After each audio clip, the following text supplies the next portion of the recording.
کافی عرصے بعد اس کی کال آئی تو کہنے لگی کہ میں تمہیں بھول چکی تھی، خدا گواہ ہے کہ نکاح نامے پہ دستخط کرتے وقت مجھے ایک پل کے لیے بھی تمہارا خیال نہیں آیا۔ میں نے پوری نیک نیتی اور دیانتداری سے اپنا آپ کسی اور کے حوالے کر دیا۔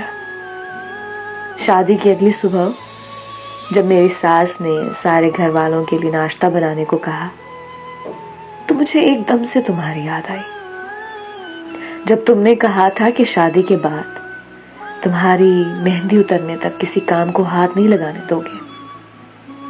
گرمی سے بے حال رات کا کھانا بنا کے گھر والوں کو دیا، میری باری آنے پر کھانا ہی ختم ہو گیا اور میرے شوہر نے مجھے کھانے کا پوچھا تک نہیں۔ زندگی میں پہلی بار بھوکے پیٹ سوتے ہوئے مجھے تمہاری یاد آئی، جب تم نے کہا تھا کہ تم میرے کام ختم ہونے کا انتظار کر لیا کرو گے لیکن میرے بغیر کھانا نہیں کھاؤ گے۔ گزری عید پر کاموں میں مصروف مہندی لگانے کا وقت نہیں ملا۔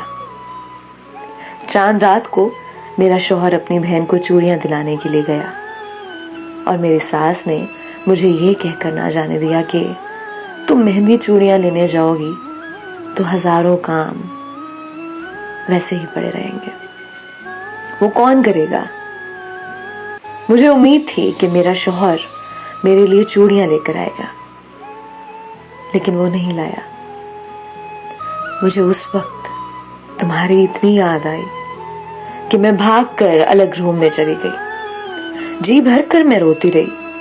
جب میں تمہیں یاد کرتی ہوں میری آنکھیں نم ہو جاتی ہیں، مگر میں کیا کروں؟ بیٹیاں ماں باپ کی عزت رکھنے کی خاطر اپنا پیار اپنا آپ تک قربان کر دیتی ہیں۔ میری ایک لمبی خاموشی اور نہ رکنے والے آنسوؤں کے ساتھ اس نے کال بند کر دی۔